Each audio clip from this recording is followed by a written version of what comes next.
레고 테크닉 장난감으로 먼저 만들어지고 그 제품으로부터 영감을 받아 실제 기계로 전환된 최초의 차량을 아십니까?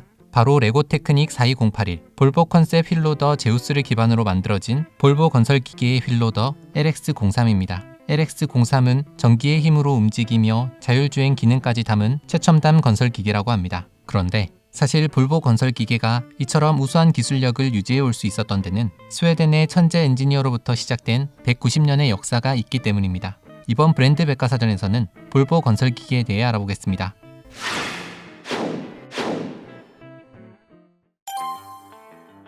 (1805년 3월 20일) 스웨덴의 베스테로스에서 한 사내 아이가 태어납니다. 그의 이름은 요한 테오프론 뭉크텔. 훗날 볼보 건설 기계의 전신인 뭉크텔사를 만든 인물입니다. 뭉크텔은 어릴 때부터 손재주가 무척 좋았다고 합니다. 그래서 생계를 유지하기 위해 회양목 막대기와 쇠펜을 직접 만들어 팔기도 했습니다. 그러다 19세기 초반 영국에서 시작된 산업혁명이 유럽 전역에 퍼지면서 뭉크텔은 기계에 관심을 갖게 됩니다. 그래서 뭉크텔은 17세 무렵 본격적으로 기술을 배우기 위해 스톡홀름으로 가서 당시 스웨덴 최고의 엔지니어 중 한 명인 구스타브 브롤링의 제자가 되었다고 합니다. 브롤링에게 기술을 배운 뭉크텔은 1826년 21살의 이른 나이에 스톡홀름 왕립 조폐국의 감독이 될 수 있었는데 이후 조폐국의 주조기계를 현대화하는 데 앞장서면서 점차 천재 엔지니어라고 불리게 됩니다. 또한 그는 본업 외에도 여러 발명품을 만들기도 했습니다. 1830년 신문을 인쇄할 때 쓰인 스웨덴 최초의 인쇄기를 디자인하고 제작한 겁니다. 그렇게 여러 곳에서 두각을 드러내며 이름을 알리게 된 뭉크텔.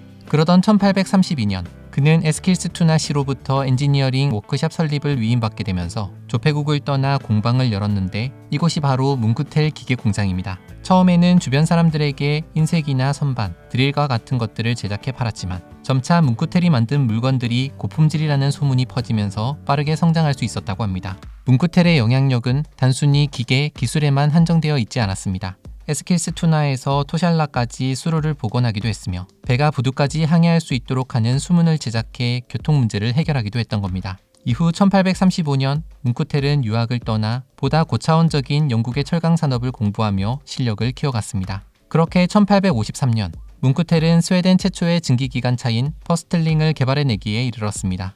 시간이 흘러 20세기에 접어들면서 산업화와 과학기술이 더 고차원적으로 발전함에 따라 스웨덴의 천재 엔지니어 뭉크텔로부터 시작된 뭉크텔의 기계 공장은 첨단 산업용 기계를 선보이며 더 많은 영역으로 사업을 확장해 나갔습니다. 1906년에는 회사 최초의 건설기계인 스팀롤러를 선보였고 1913년에는 스웨덴 최초의 농업용 트랙터를 개발해내는 등 스웨덴 엔지니어링 역사에 아주 중요한 역할을 해내고 있었습니다. 그러던 1929년 미국을 중심으로 발생한 세계 대공황으로 인해 전 세계 경제에 큰 위기가 찾아왔습니다.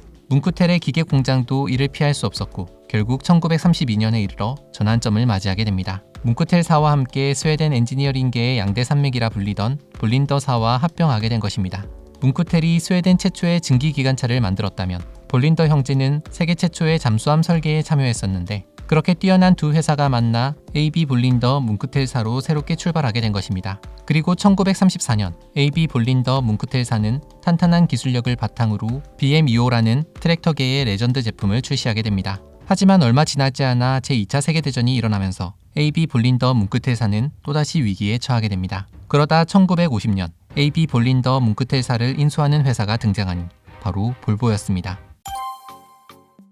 AB 볼린더 뭉크텔사를 인수한 볼보 역시 유별난 개발자들로부터 시작되었습니다. SKF라는 볼 베어링 제조업체에는 경영 관리자로 일하던 아서 가브리엘손과 엔지니어로 일하던 구스타프 라르손이 있었습니다. 두 사람 모두 일하는 동안 비슷한 의문을 품게 되었다고 합니다. 스웨덴은 인건비도 저렴하고 부품도 싸게 들여올 수 있는데 왜 정작 자동차 제조사가 하나도 없을까? 그러던 1924년 어느 날 아서와 구스타프는 서로 비슷한 생각과 목표를 갖게 된 것을 드디어 알게 됩니다. 그래서 두 사람은 곧 동업할 것을 약속했습니다. 하지만 두 사람은 어떤 자동차를 만드느냐에 대해 여전히 결정하지 못했었다고 합니다.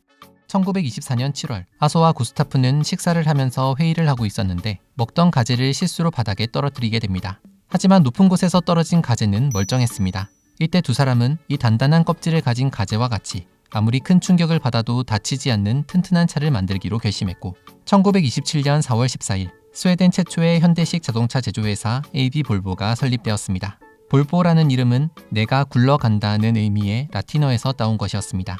아소와 구스타프는 볼보의 설립과 거의 동시에 볼보 최초의 모델 야곱을 출시하게 됩니다. 안전 제일주의를 제1원칙으로 하여 만든 야곱은 강력한 차대와 활축, 그리고 긴 원통형 스프링을 앞뒤로 장착한 미국식 디자인을 기초로 설계되었는데 안전에 신경을 많이 쓰다 보니 고품질의 고가 자동차로 출시됩니다. 그 때문인지 야곱은 출시 첫 해에는 297대를 판매하는 데 그쳤다고 합니다. 이때 아소와 구스타프는 한 가지를 깨닫게 됩니다. 볼보가 지속되기 위해선 승용차도 중요하지만 택시나 버스, 트럭과 같은 상용차 시장 진출과 수출을 통한 시장 확대가 필요하다는 것을 말입니다. 그래서 실패로 끝날 뻔한 첫 번째 모델 야곱의 기본 프레임을 활용하여 볼보 최초의 트럭을 선보이게 됩니다. 그들의 예상대로 볼보 트럭은 볼보 승용차보다 더 큰 인기를 끌더니 1929년 볼보를 처음으로 흑자 전환시킨 1등 공신이 됩니다. 그 이후로도 볼보 트럭의 수요는 꾸준히 늘어나 1932년에는 해외 시장에 진출하여 해외 진출 1년 만에 최초로 총 판매량 1만 대에 도달하는 엄청난 성과를 냈다고 합니다. 제2차 세계대전 이후 볼보는 기존 승용차와 상용차에 이어 농업용 트랙터 분야까지 진출하기로 결정했습니다. 그러던 와중 경영위기를 맞은 AB 볼린더 문크텔사를 발견하게 된 것입니다. 1950년 볼보는 AB 볼린더 문크텔사를 인수하여 볼보 건설기계를 설립했습니다. 인수와 동시에 더 과감하게 사업을 추진한 볼보 건설기계는 큰 시너지를 내기 시작했습니다. 1952년 디젤 엔진을 탑재한 트랙터를 최초로 선보였으며 1954년에는 최초의 휠로더 H10을 출시한 것입니다. H10은 아주 작은 생각의 전환으로 개발된 것이라고 합니다. 기존 농업 트랙터는 방향 조절하는 작은 앞바퀴와 동력을 전달하는 큰 뒷바퀴가 있는데 이를 뒤집어 큰 앞바퀴와 방향 조절하는 작은 뒷바퀴를 적용한 뒤 큰 앞바퀴 위에 로더 장치를 설치한 것입니다. 이때부터 볼보는 휠로더 라인을 지속적으로 출시하며 건설기계 부문에서 선도적인 위치를 지키게 됩니다. 그리고 1966년 그래블 찰리로 알려진 세계 최초의 굴절식 덤프트럭 볼보 DR631이 출시됩니다. 지금과 비교하면 단순한 구조이긴 했으나 굴절식 스티어링, 사륜구동, 자동 잠금 장치까지 굴절식 덤프트럭의 핵심 구조는 다 갖추고 있어서 여러 토목 및 건설 현장에서 큰 역할을 해냈습니다. 뿐만 아니라 1973년 국제 석유 위기가 찾아오면서 대부분의 산업들이 위축되던 상황에서 오히려 볼보의 굴절식 덤프트럭은 수요가 급증했다고 합니다. 당시 제조된 굴절식 덤프트럭 900대 중 85%가 모두 수출용이었습니다. 볼보는 이때 수요를 충족하고자 새로운 공장까지 지어 굴절식 덤프트럭을 연간 1000여 대 이상 생산하게 됩니다.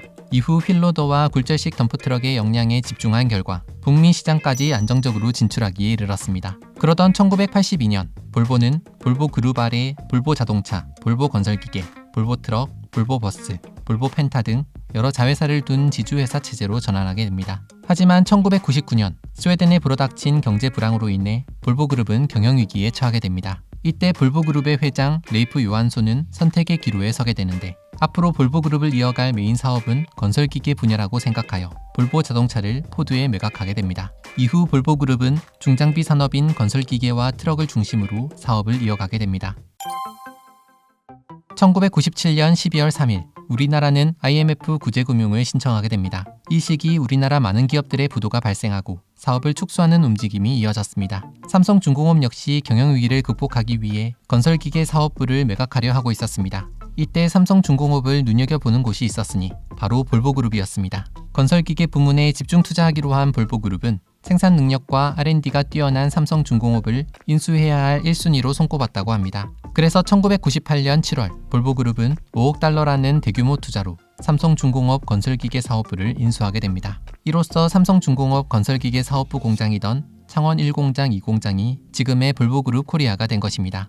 볼보그룹 코리아는 볼보건설기계 코리아로 불리기도 하는데 볼보 건설기계 굴착기와 굴착기에 포함되는 핵심 부품을 연구 개발하고 생산하며 세계적인 굴착기 제조업체로 거듭나게 됩니다. 또한 글로벌 생산, 판매, 마케팅, 연구개발 등 다양한 업무를 지원하며 볼보그룹 역사상 가장 성공적인 인수합병 사례로 꼽히고 있습니다. 특히 볼보그룹 코리아 창원 공장은 85% 이상의 부품을 국산화하여 국내 부품 사업을 활성화시키고 글로벌 진출에도 크게 기여하고 있는데 세상의 모든 볼보 굴착기는 창원에서 개발된다는 말이 있을 정도로 창원 공장에서 생산된 건설기계 총 생산량의 80% 이상은 유럽과 북미, 아시아 등 전 세계에 수출되고 있습니다. 이 때문에 볼보그룹 코리아의 창원 공장은 전 세계 굴착기 핵심 생산 기지로서의 역할을 하고 있습니다. 이러한 수출 실적을 바탕으로 2000년 중장비 단일 품목으로는 최초로 2억 불 수출탑을 수상하기도 했으며 이후 2002년 3억 불, 2004년 5억 불, 2005년 7억 불, 2006년 10억 불, 2012년 20억 불 수출탑을 수상하는 등